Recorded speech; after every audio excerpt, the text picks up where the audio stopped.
कृष्णाय वासुदेवाय देवकी नंदनाय च नन्दगोपकुमाराय गोविन्दाय नमो नमः। मम ज्ञातिवृन्दस्य ज्ञानाञ्जनशलाकया चक्षुरुन्मिलितं येन तस्मै श्रीगुरुवे नमः। श्रीचैतन्यमनोभीष्टं स्थापितं येन भूतले स्वयं रूपकदा मह्यं ददाति स्वपदान्तिकं वन्देऽहं श्रीगुरोः श्रीयुतापतिमङ्गलं श्रीगुरुं वैष्णवांश्च श्रीरूपं साग्रजातं सहगना रघुनाथं तं सजीवं साद्वैतं सावधूतं परिजनासहितं कृष्णचैतन्यदेवं श्रीराधाकृष्णपादां सगनललिता शिवशाखावतांश्च नमो विष्णुपादाय कृष्णपृष्ठावतरे श्रीमते भक्तिवेदान्तस्वामिते नामिने नमस्ते सरस्वते देवे गौरवाणी प्रचारिणे निर्विशेषशून्यवादी पाश्चात्यस्थाने वाञ्छाकल्पतरुभ्यश्च कृपासिन्धुभ्यश्च पतितानां पावनेभ्यो वैष्णवेभ्यो नमो महावदन्याय कृष्णप्रेमप्रदायते कृष्णाय कृष्णचैतन्यानाम्ने नमः। हे कृष्ण करुणा सिंधु दीनबन्धु जगत्पते मोक्षारोग्यकाञ्चन तप्तकाञ्चन गौराङ्गी श्रीराधे वृन्दावनेश्वरी विष्णुवानुसुते देवी प्रणमामि हरिप्रिये रचनिवासाय नित्याय परमात्मने वन्दे जगन्नाथाय ते नमः। जय श्री कृष्ण चैतन्य प्रभु नित्यानंद श्री अद्वैत गदाधर श्रीवासादि गौर हरे कृष्णा कृष्णा कृष्णा हरे हरे हरे राम राम राम हरे हरे।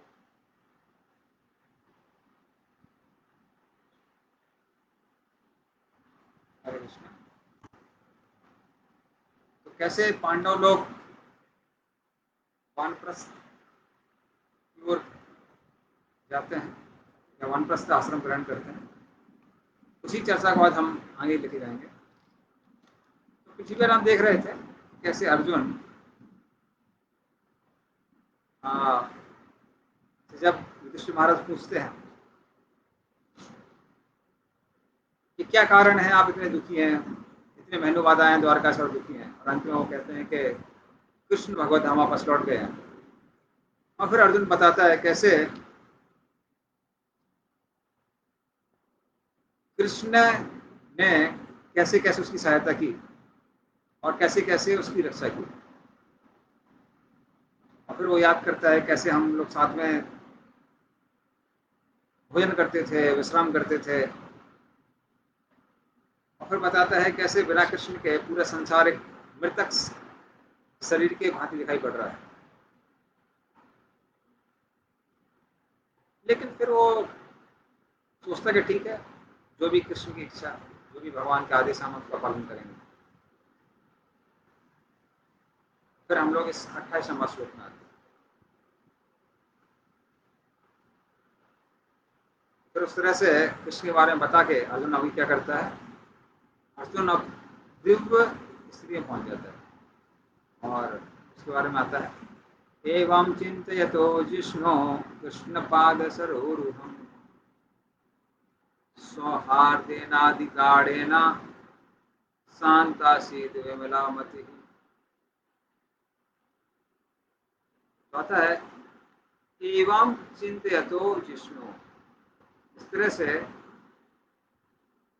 कृष्ण ने जो जो आदेश दिए थे, खासकर भगवत गीता अर्जुन को बोली हुई थी, उनको अर्जुन क्या करता है, याद करता है, चिंता करता है, उनका चिंतन करता है। कृष्ण ने मुझे भगवत गीता में क्या क्या आदेश दिए। कृष्ण पाद सरोरुहम्, सरोरु का मतलब कमल होता है, तो कृष्ण के जो चरण कमल है उनका ध्यान करता है। और इस तरह से क्या होता है, शांतासीन विमला मतिः, उसका मन कैसा हो जाता है, शांत हो जाता है। और विमला मतलब जो भी पश्चाताप का मल था वो भी खत्म हो जाता है। तो इस तरह से अर्जुन का चित्त शांत हो जाता है जब वो कृष्ण के चरणों को ध्यान करता है और उनके वचन को ध्यान करता है। इस तरह से यदि हम भगवान के आदेश के अनुसार चल रहे हैं तो हम भगवान के साथ में, कृष्ण के साथ में। रूपा जी अपने आध्यात्मिक गुरु सरस्वती, उनसे बहुत पहले ही पिछुआ हो गया था उनका, सरस्वती भगवत धाम चले गए थे। लेकिन उसके दशकों बाद भी जब प्रभुपाद जी उनका आदेश पालन करने के लिए विदेश में जाते हैं, काफ़ी कठिनाइयों का उनको वहाँ सामना करना पड़ता है। और जब कृष्ण भावनामृत का प्रचार करते हैं तो उस समय एक बार वो अपने शिष्यों से बोल रहे थे कि मैं हमेशा अपने गुरु महाराज के साथ ही रहता हूँ। तो सारे भक्त लोग थोड़ा आश्चर्यचकित हो गए कि वो तो कब के भगवत धाम वापस से ले गए। तो बोले नहीं, जब भी मैं अपने गुरु के आदेशों का पालन करता हूँ मुझे ऐसा लगता है मैं अपने गुरु के साथ में हूँ, या फिर सिर्फ लगता नहीं है, वाकई में अपने गुरु के साथ में। उसी तरह से गुरु के साथ में रहना या कृष्ण के साथ में रहने का मतलब क्या है? उनके आदेशों का पालन करना। क्योंकि यदि अब वो हमारे सामने होते तो क्या होता? हम उनके आदेशों का पालन करते, उनकी सेवा करते। तो यदि हम उनकी सेवा में रत हैं, उनके आदेशों का पालन कर रहे हैं, तो हम हमेशा गुरु और कृष्ण के साथ ही रहते हैं। तो वो भगवान यहाँ पर क्या करते हैं? समझाते हैं। तो इस तरह से अर्जुन कृष्ण की चिंता में पूर्ण रूप से रत था, जिसके कारण उसका भक्तिभाव बढ़ता जा रहा था।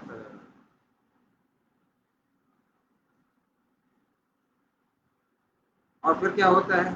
अन्य जो भी उसके मन में बातें चल रही थी वो सब की सब कैसी हो जाती हैं? वो लगभग खत्म हो जाती है।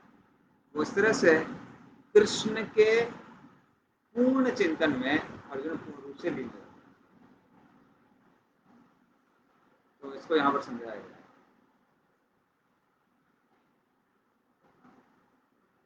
और फिर अर्जुन की अवस्था होती है वो अगले श्लोक में बताई गई है। गीतम भगवता ज्ञानम यत्तत् संग्राम मूर्धनि काल कर्म तमोरुद्धम पुनर्अद्विगमत् प्रभु। लेकिन कृष्ण की लीलाएं, कृष्ण की क्रियाकलाप और कृष्ण स्वयं भी वहां पर उपस्थित नहीं थे। तो ना ही उनके क्रियाकलाप थे, ना ही उनकी लीलाएं थी, और कृष्ण स्वयं भी नहीं थे। तो क्योंकि ये नहीं तो अर्जुन को लग रहा था कि अरे मैं गीता को याद करने का प्रयास तो कर रहा हूँ, लगता है कृष्ण के आदेशों को मैं भूल गया हूँ। लेकिन वाकई में अर्जुन भूला नहीं। क्यों गीता को भूला नहीं? क्योंकि अर्जुन ने अपने जो इंद्रियां हैं वो कृष्ण के हाथ में दे दी। कहने का मतलब क्या है? अब अर्जुन ने संकल्प लिया था कि मैं वही करूंगा जो कृष्ण चाहते हैं, मैं कुछ और नहीं करूंगा। क्योंकि इस इंद्रियों को मैंने अपने इंद्रियों के स्वामी को दे दिया है। तो कृष्ण का एक नाम है ऋषिकेश, ऋषिक ईश। ऋषिक का मतलब है इंद्रियां और ईश मतलब नियंत्रण करने वाला। तो भगवान सबकी इंद्रियों का नियंत्रण करने वाले हैं, लेकिन आधिकारिक रूप से भगवान उसी इंद्रियों का नियंत्रण करते हैं जो भक्ति भाव से वो नियंत्रण भगवान के हाथों में देता है। वरना भगवान बोलते हैं कि ठीक है मैं इंद्रियों का स्वामी तो हूँ, लेकिन तुम ही नियंत्रित करो। और फिर व्यक्ति क्या करता है? अपने इंद्रियों को संतुष्ट करने का प्रयास करता रहता है, कभी संतुष्ट नहीं होते। किंतु यहाँ पर अर्जुन ने अपनी इंद्रियों के स्वामी भगवान ऋषिकेश, भगवान कृष्ण को दे दी। और कृष्ण कभी भी कुछ भूलते नहीं है। इसलिए अर्जुन ने भगवद गीता बहुत सालों पहले सुनी थी, किंतु अर्जुन अभी तक भूला नहीं। फिर वो आगे क्या होता है? इस तरह से कृष्ण का ध्यान, चिंतन, उनका नाम जप, ये सब करते हुए अर्जुन के मन में जितने भी संशय थे कि अभी क्या करना चाहिए, क्या नहीं करना चाहिए, क्योंकि अर्जुन कृष्ण चले गए हैं, संशय बहुत सारे थे, लेकिन वो सारे संशय कैसे हो गए? पूर्ण रूप से खत्म हो गए। और इस तरह से वो तीनों गुणों के ऊपर आ गया। और इस दिव्य स्थिति में उसको ये भी याद नहीं था कि मैं इस शरीर को धारण किए हुए हूँ। और इस तरह से वो क्या होता है? पूर्ण रूप से जन्म मृत्यु के चक्कर से मुक्त हो जाता है कृष्ण को याद करके। इसलिए अगर भगवान हमारे सामने उपस्थित ना हो, लेकिन यदि हम भगवान का नाम लेते हैं, भगवान का चिंतन करते हैं, भगवान का कीर्तन करते हैं, तो हम हमेशा भगवान के साथ ही रहते हैं। और यदि हम इस तरह से अगर भगवान के साथ हैं, उनका चिंतन करते हुए, उनका नाम कीर्तन करते हुए, तो हम जन्म मृत्यु के चक्कर से जल्दी ही मुक्त हो जाते हैं।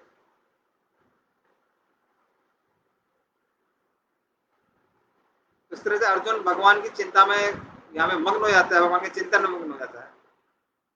लेकिन युधिष्ठिर महाराज ने तो अभी अभी सुना था कि कृष्ण कहाँ चले गए, भगवत धाम वापस चले गए।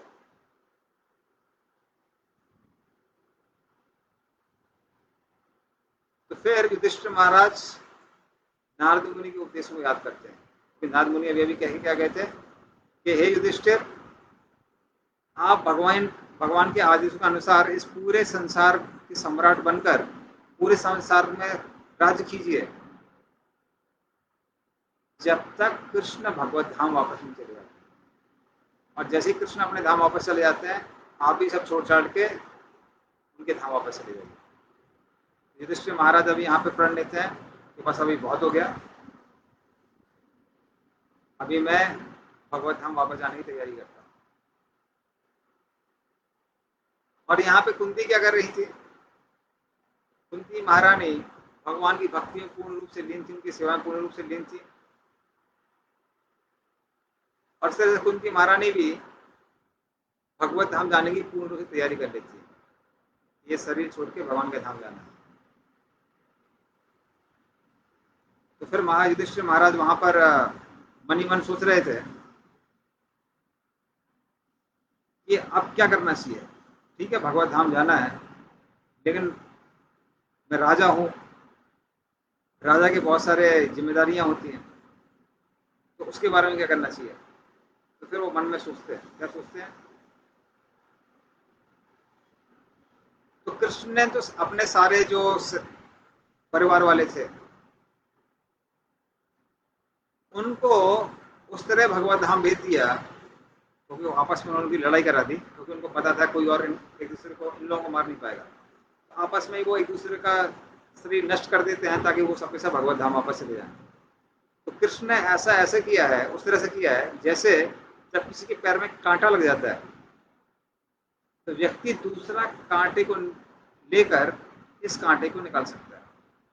उसी तरह से कृष्ण ने क्या किया, एक यदु के द्वारा दूसरे यदु को उसके शरीर से मुक्त करके उनको भगवत धाम वापस लेके गए। कृष्ण ने तो अपना काम कर दिया।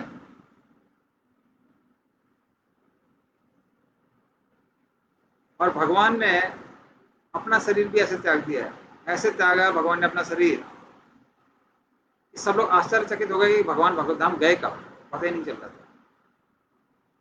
ये ठीक है, भले हम लोग नहीं देख पाते पर देवता लोग देख पाते हैं। जब हम ये शरीर छोड़ के दूसरे शरीर में जाते हैं तो यमदूत भी देख पाते हैं, अन्य देवताओं का तो कहना ही क्या। पर यहाँ कृष्ण भगवत धाम ऐसे गए कि देवता लोगों को भी समझ में नहीं आएगा कृष्ण भगवत धाम कैसे गए। तो कृष्ण भगवान ने सबको भगवत धाम भेज दिया, स्वयं भी भगवत धाम वापस चले गए। और क्योंकि कृष्ण भगवत धाम चले गए हैं, कली ने यहां पर एंट्री मार ली है, कलयुग अंदर आ गया है। और इसी वजह से मुझे ये सारे अपशकुन दिखाई दे रहे थे। और इन अपशकुनों से प्रतीत होता है कि जो कम बुद्धि वाले लोग हैं, कली उनके द्वारा क्या करेगा, अभी उपद्रव करेगा। कलयुग भी अंदर आ गया है तो भगवान नहीं है यहाँ, भक्त सारे सारे भगवत धाम चले गए हैं, कलयुग ने एंट्री मार दी है। तो इससे पहले कि और भी समस्याएं बढ़े तो मुझे क्या करना चाहिए, अपना घर बार छोड़ के भगवत धाम जाने की तैयारी करनी चाहिए। तो वो इस तरह से मन में प्रण बनाते हैं, प्रण लेते हैं, तो मुझे भगवत धाम वापस जाना है क्योंकि कृष्ण छोड़ के चले गए हैं। और तुरंत वो क्या करते हैं, उनके जो नाती हैं, ग्रैंडसन परीक्षित महाराज, तो परीक्षित महाराज अभी तक अच्छी से उनकी ट्रेनिंग हो गई थी और वो पूरी तरह से क्वालिफाइड हुई थे सम्राट बनने के लिए। उनको सिंहासन में बैठाते हैं, उनको पूरे संसार का सम्राट बनाते हैं। और कृष्ण जो प्रद्युम्न, कृष्ण के पुत्र है प्रद्युम्न, प्रद्युम्न के पुत्र है अनिरुद्ध, और अनिरुद्ध के जो पुत्र है उनका नाम है वज्रनाभ। वो वज्रनाभ को मथुरा का राजा बनाते हैं। और उनको राजा बनाने के बाद क्या करते हैं, एक प्रजापत्य नामक यज्ञ का पालन को शुरू करते हैं।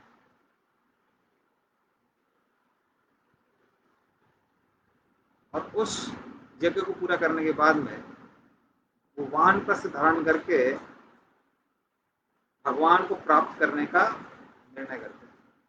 इस तरह से वो सब करके वो घर को छोड़ने की तैयारी करते हैं। तो उनके जो राजसी राजसिक मतलब जो राजा के वस्त्र थे उसको वो छोड़ देते हैं,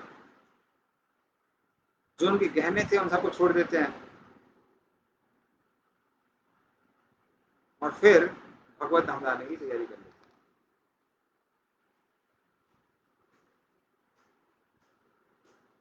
इस तरह से फटे हुए कपड़े पहन के, जो कि एक बच्चों के कपड़े होते हैं, तो वो धारण करते हुए और मात्र कुछ रूखा सूखा भोजन करते हुए वो एक मूक व्यक्ति की तरह हिमालय की ओर जाने लगता है।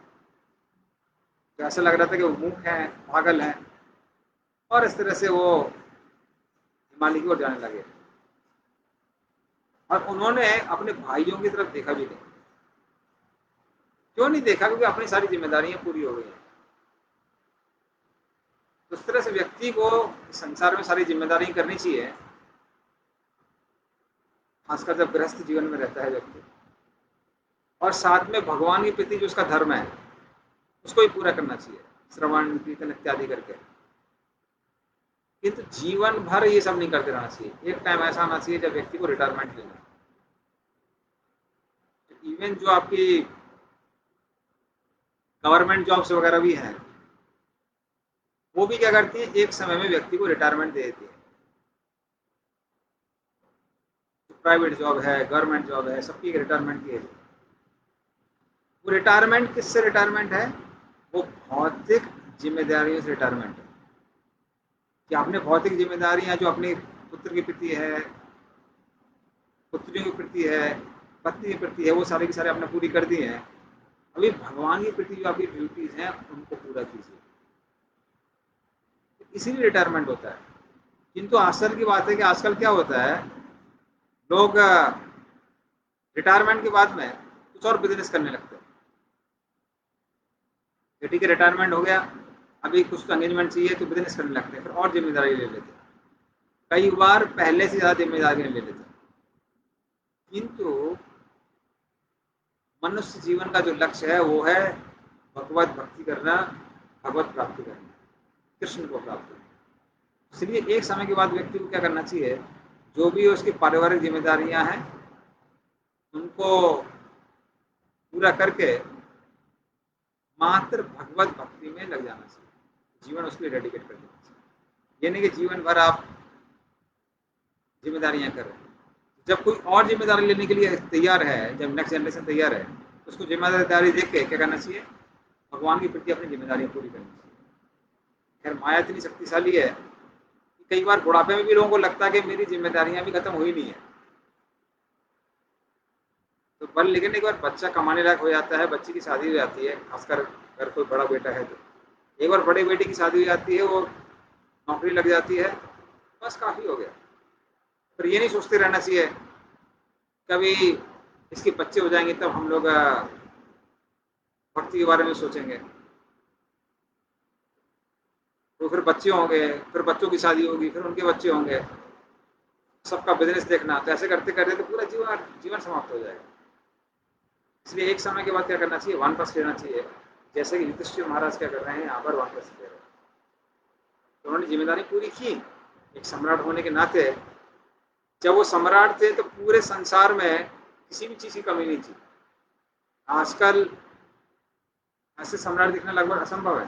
सम्राट छोड़िए, कोई प्रधानमंत्री दिखना असंभव है। और सब लोग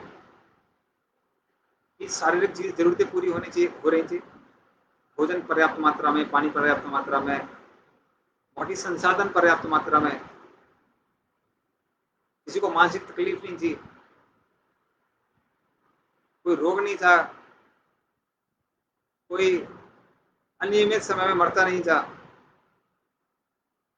उस तरह से लोगों की सारी जरूरतें पूरी हो रही थी, शरीर की, मन की, और साथ में सबका आध्यात्मिक विकास भी हो रहा था, क्योंकि सबके सब भक्ति में लीन थे, युधिष्ठिर महाराज से प्रेरणा लेकर।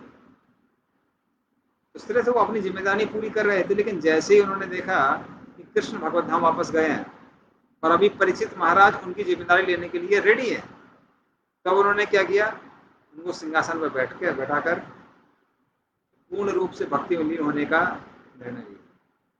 और इस तरह से वो निर्णय लेके उत्तर दिशा की ओर जाते हैं, ताकि वो पूर्ण रूप से कृष्ण चिंतन में मग्न हो जाएंगे। इस तरह से वो प्रतिज्ञा लेके उत्तर दिशा की ओर जाते हैं। तो इस तरह से युधिष्ठिर महाराज उत्तर दिशा की ओर जाते हैं भगवान को प्राप्त करने के लिए। पर जब अन्य पांडव देखते हैं, भीम, अर्जुन, नकुल, सहदेव, ये सब के सब देखते रहे युधिष्ठिर महाराज तो भगवत प्राप्ति के लिए हिमालय की ओर जा रहे हैं, तो वो लोग सोचते हैं हम लोग यहाँ पे रह के क्या करेंगे, क्योंकि कृष्ण ने जो भी आदेश दिए थे वो पूरे हो गए हैं, अब कुछ और करना शेष नहीं बचा है। तो भक्त जीवित रहते हैं कृष्ण के आदेशों को पूरा करने के लिए। इसलिए भक्ति का एक लक्षण भगवद गीता में आता है, मत चित्ता मदगता प्राणा। मदगत प्राण का मतलब क्या है, भक्त अपने शरीर में प्राण धारण करते हैं मात्र कृष्ण की सेवा के लिए, कृष्ण को प्रसन्न करने के लिए, कृष्ण के आदेशों को पालन करने के लिए। उसके बाद उनके अंदर कोई इच्छा नहीं रह जाती है, वो जीते हैं कृष्ण और गुरु की प्रसन्नता के लिए। हमारे भी इस्कॉन में जो एक गुरु वर्ग है, गुरु है, अभी भगवत धाम चले गए चारू महाराज, तो उन्होंने भी कई साल पहले ऑफरिंग लिखी, तो वो लिखते हैं कि प्रभुपाद जी जो भी आपने हमको आदेश दिए थे कि आप ही किताबों को बांग्ला में ट्रांसलेट करना है, वो हमने पूरा कर दिया। तो जो जो आपने हमको आदेश दिए थे वो हमने पूरा कर दिया, अभी कुछ भी शेष नहीं बचा है, कृपया करके मुझे अपने पास वापस बुला लीजिए। और कुछ महीने पहले वो भगवत धाम वापस चले गए।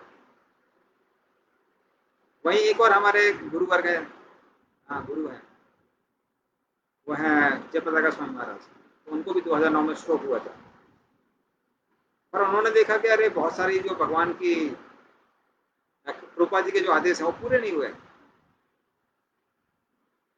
तो जब उनको स्ट्रोक हुआ था, वो कोमा में चले गए, तो अपना एक्सपीरियंस बताते हैं सबको।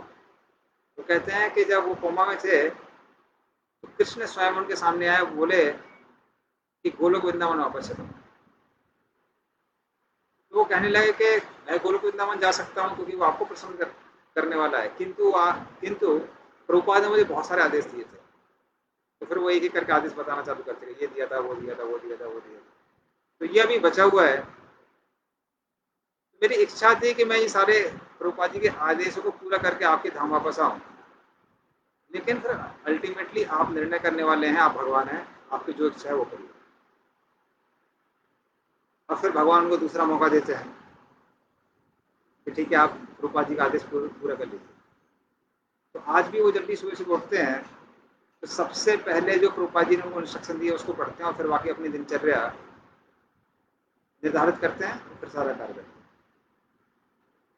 तो इस तरह से भक्त जीते हैं कृष्ण और गुरु के आदेशों का पालन करने के लिए, अन्यथा उनके लिए जीना कोई मतलब नहीं है। उसी तरह से बाकी पांडव लोग सोच रहे थे कृष्ण ने जो जो हमको आदेश दिए थे वो तो सारे पूरे हो गए,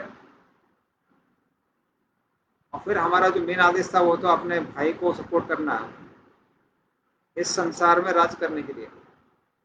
तो भाई भी कहाँ जा रहा है, बड़ा भाई युधिष्ठिर महाराज, वो भी कृष्ण की प्राप्ति के लिए भगवत धाम जा रहा है। तो अभी बचा क्या है, क्या करना है।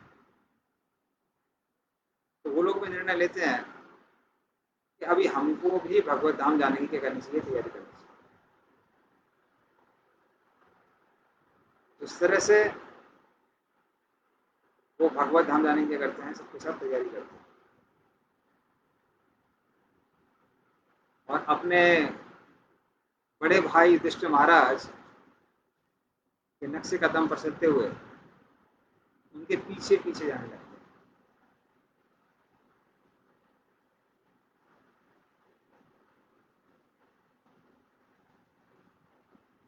तो उस तरह से उन्होंने सारे अपने धार्मिक कार्य पूरे कर दिए और भगवान के चरणों को याद करते हुए सारे के जो पांचों के पांच भाई थे वो हिमालय की ओर जाके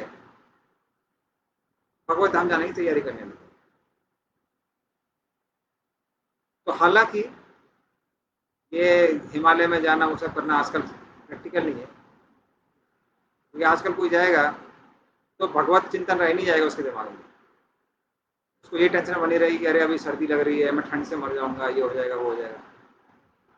तो ये चिंता बनी रखी, इसलिए आजकल हिमालय में जाके वो तपस्या करना संभव नहीं है कलयुग में। इसलिए इस्कॉन में जो हमारे भक्त वो क्या करते हैं, गृहस्थ जीवन का पालन करते हैं, जिम्मेदारियां पूरी करते हैं। बेटी है तो बेटी की शादी करते हैं, बेटे को देखते हैं उसकी शादी हो गई है, फिर जॉब वगैरह ठीक से लग गई है या फिर वो कमाने लगा है, और फाइनेंशियली जब अच्छी तरह से स्टेब्लिश हो जाते हैं तो वो किसी भी इस्कॉन सेंटर के पास में घर ले लेते हैं और बिना किसी सैलरी लिए सुबह सुबह मॉर्निंग प्रोग्राम करते हैं जैसे अन्य ब्रह्मचारी लोग करते हैं, और उसके बाद दिन भर क्या करते हैं, दिन भर मंदिर की सेवा करते हैं। तो यही इस्कॉन का वानप्रस्थ है कि पति पत्नी दोनों आके सुबह से शाम तक भगवान का नाम लेना, भगवान की सेवा करना, भगवान के बारे में पढ़ना, अध्ययन करना, भगवान के बारे में सुनना, इसी में पूरा जीवन क्या करते हैं, जीवन व्यतीत कर देते हैं। तो वो आजकल जो प्रैक्टिकल वानप्रस्थ है वो संभव है। लेकिन द्वापर युग में वानप्रस्थ लेना संभव था, हिमालय में जाना, इसलिए सारे पांच के पांच पांडव वहां जाते हैं। तो इस तरह शुद्ध चेतना के द्वारा कृष्ण भावना भावित होते हुए वो सबके सब कहाँ जाते हैं, गोलोक वृंदावन जाते हैं। और विदुर जी क्या करते हैं, विदुर जी की जैसा कि हमने पहले बताया था, विदुर जी जब महाभारत युद्ध प्रारंभ होने वाला था उसके पहले ही वो क्या करते हैं, धाम परिक्रमा के लिए निकल जाते हैं। तो सब जगह धाम यात्रा करते हैं, धाम यात्रा करते हुए वापस धृतराष्ट्र के पास आते हैं। धृतराष्ट्र को स्ट्रॉन्ग इंस्ट्रक्शन देते हैं, इस बार धृतराष्ट्र भी हिल जाता है। धृतराष्ट्र के साथ में वन में जाते हैं, वहां धृतराष्ट्र और गांधारी आश्रमियों के द्वारा वो अपना ब्रह्म में लीन होने के लिए तैयारी कर लेते हैं। और फिर विदुर जी वहां से जाते हुए फिर से धाम परिक्रमा के लिए निकलते हैं और सारे धामों में अलग अलग भक्तों से मिलते हुए, उनसे श्रवण करते हुए फिर अंत में प्रभास क्षेत्र आते हैं जहां पर कृष्ण ने तैयारी की थी भगवत धाम जाने की। वहां पर वापस आते हैं और वहां पर अपने देह को त्याग करके वो पितृ लोग वापस चले जाते हैं। और जैसे कि विदुर जी यमराज हैं तो अपनी यमराज की गद्दी जो है, पोस्ट, उसको वापस संभाल लेते हैं। और जब तक विदुर जी यमराज नहीं थे तब तक उनके जो परम मित्र हैं, जो पितरों में मुख्य हैं, अर्यमा, तब तक वो उनकी गद्दी को संभाले हुए थे, अर्यमा। उस तरह से विदुर जी भी क्या करते हैं, विदुर जी वापस अपने यमराज की गद्दी संभाल लेते हैं। हालांकि विदुर जी भी भगवान के शुद्ध भक्ति हैं, लेकिन क्योंकि उनकी जिम्मेदारी बची हुई थी तो जिम्मेदारी पूरी करके ही भगवत धाम जाएंगे। मतलब यमराज होने का जो उनका टेन्योर है, जो भी उनका कार्यकाल है, तो कार्यकाल के पूर्ण होने के बाद ही क्या करेंगे, वो भगवत धाम जाएंगे। तो आज ही हम लोग पढ़ रहे थे कि कैसे ब्रह्मा जी भी ब्रह्म विमान लीला के बाद वो इच्छा करते हैं कि वो वृंदावन में ही रहें, लेकिन भगवान उसको अप्रूव नहीं करते। इसलिए वो क्या करते हैं, वो वापस गोलोक वृंदावन, गोलोक वृंदावन बोलो, वापस वो सत्य लोग जाते हैं, अपने लोग जाते हैं। और फिर उसके बाद में जब चैतन्य महाप्रभु आते हैं तो वो हरिदास ठाकुर के रूप में आते हैं, लीला करते हैं भगवान के साथ। उसके बाद वापस कहाँ जाते हैं, वापस ब्रह्मलोक में जाते हैं। और जब उनकी जिम्मेदारी पूरी हो जाएगी जीवन काल पूरा हो जाएगा, उसके बाद वो गोलोक वृंदावन जाएंगे। इस तरह से भक्त लोग भगवान के धाम जाने के लिए बहुत उत्सुक हैं, लेकिन वो भगवान के प्रति जो भी उनकी रिस्पॉन्सिबिलिटी है उसको पूरा करके ही भगवत धाम वापस जाते हैं। जो उनको सेवा दी हुई है, सेवा को पूरा करके फिर भगवत धाम वापस जाते हैं। जैसे विदुर जी भी क्या करते हैं, उसके बाद में वापस उनकी जो यमराधि पोस्ट उसको ऑक्यूपाई करते हैं। और फिर स्त्रियों का क्या है, जो स्त्रियां थी घर में, तो जैसे कि हमने बताया कुंती महारानी वो भगवान की सेवा करती रहती हैं और उसके बाद में अपना शरीर त्याग कर भगवत धाम वापस लौट जाती है। और द्रौपदी और सुभद्रा वे पूर्ण रूप से कृष्ण के चिंतन में मग्न हो जाती हैं और वो अपने पतियों के पीछे जाते जाते वो भी कहाँ जाती हैं, वो भी भगवत धाम वापस चले जाते हैं। उस तरह से उनके बारे में उनका भी वर्णन है, उनका क्या होता है। तो कई लोगों के मन में प्रश्न आता है कि महाभारत में दिया हुआ है कि वो लोग स्वर्ग जाते हैं या फिर कुछ समय के लिए उनको नरक का मुंह भी देखना पड़ता है। तो हमारे आचार्यगण बताते हैं कि हर पांडव के अंदर दो आत्माएं थी। एक थी जो कि देवताओं की अंश है और दूसरी है जो है शुद्ध भक्त। जैसे कभी कभी एक मोबाइल में दो सिम हो जाती है, कभी ये सिम काम करती है, वो सिम काम करती है। उसी तरह से जो भगवान के भक्त हैं, जो भगवान के साथ हमेशा ड्रामा करते रहते हैं, वो भगवान के धाम वापस लौट जाते हैं। और जो देवतागण थे वो अपने अपनी पोजीशन में वापस जाके अपना कार्य को वापस करने लगते हैं। जैसे हमने बताया विदुर जी क्या करते हैं, वापस यमराज की पोजीशन को ग्रहण करके और अपने कार्यकाल को कंटिन्यू करते हैं, उसको जारी रखते हैं। उसी तरह से जो देवतागण थे वो भी क्या करते हैं, क्योंकि तो ये इंद्र चंद्र इत्यादि के भी देवता थे। जैसे हमारे युधिष्ठिर महाराज हैं, वो धर्मराज के पुत्र हैं। अर्जुन इंद्र का पुत्र है, भीम वायुदेव का पुत्र है, नकुल सहदेव जो अश्विनी कुमार के पुत्र हैं। इस तरह से वो भी अपना कार्यकाल पूरा करते हैं, उसके बाद कहाँ जाते हैं, स्वर्ग लोग वापस जाते हैं अपने सेवा को कंटिन्यू करने के लिए। और यदि उनकी भक्ति पूर्ण हो जाती है तो वो लोग भी गोलोक वृंदावन जा सकते हैं। लेकिन जो शुद्ध भक्त का जो शरीर में थे, पांडवों शरीर में थे, वो कहाँ जाते हैं, वो भगवान के धाम वापस जाते हैं।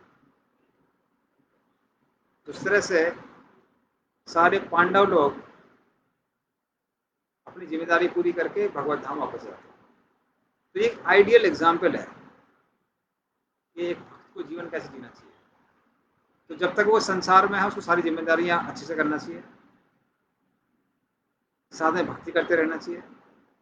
और जब जिम्मेदारियां पूरी हो जाती हैं, कोई और जिम्मेदारी लेने के लिए तैयार है तो उसको जिम्मेदारियां देके अपने धाम वापस चले जाना चाहिए, भगवान के धाम वापस चले जाना चाहिए। तो ये आइडियल एग्जाम्पल है। तो कोई अगर श्रद्धा पूर्वक इस पूरे एपिसोड को सुनता है तो उसको क्या होता है, ये आखिरी श्लोक में दिया हुआ है, या सिद्धये तत् भगवत प्रियाणाम पांडव सुतानाम इति संप्रयाणम सुनोति अलम स्वस्त्यैनम पवित्रम लब्ध्वा हरो भक्ति मुपैति सिद्ध। तो उसमें बताते हैं आखिरी श्लोक में कि पांडवों का भगवत गमन, इसके बारे में जो भी सुनता है क्या होता है, उसके अंदर हरि भक्ति के प्रति श्रद्धा जागृत होती है कि भगवान हरि की भक्ति करनी चाहिए। और साथ में क्या होता है, उसका आध्यात्मिक विकास होता है। क्यों? क्योंकि पांडवों की जो लीला है वो पूर्ण रूप से कल्याण करने वाली है, पूर्ण रूप से शुद्ध है। तो यदि कोई भगवान के बारे में सुन रहा है या भगवान के भक्तों के बारे में सुन रहा है, भगवान के शुद्ध भक्तों के बारे में सुनना भी भगवान के बारे में सुनने जैसा ही है। क्यों? शुद्ध भक्त क्या करते हैं, शुद्ध भक्त भगवान की भक्ति ही करते हैं। तो यदि हम शुद्ध भक्तों के क्रियाकलाप सुन रहे हैं तो हमको वही फल प्राप्त होता है जो भगवान के बारे में सुनने से फल प्राप्त होता है। क्योंकि शुद्ध भक्तों के बारे में सुनने से हमको पता चलता है कि भगवान की भक्ति कैसे करनी चाहिए। उससे क्या होता है, उससे भक्ति में प्रवृत्ति होती है और भक्ति की प्रति एक दृढ़ श्रद्धा उत्पन्न होती है। इस तरह से ये जो विषय है, पांडव कैसे अपनी जिम्मेदारियां पूरी करके भगवत धाम वापस जाते हैं, तो ये शीर्षक यहीं पे समाप्त होता है। तो उसके बाद में कली क्योंकि आ चुका है, परीक्षित महाराज संसार के सम्राट हैं, तो वो कली के आगमन पर क्या क्या करते हैं, कैसे कैसे करते हैं, उसको कैसे रिसीव करते हैं। और परीक्षित महाराज जैसे कि आपको पता है कि वो एक अच्छे शासक हैं, भगवान के बड़े भक्त हैं, तो वो कली को कैसे अंदर आने देते हैं, ये सारी लीलाओं के बारे में हम लोग अगले क्लास में सुनेंगे। तो आज के भागवत कथा को हम यहीं पर विराम देते हैं। 15 श्रीमद् भागवतम की श्री गोपाल।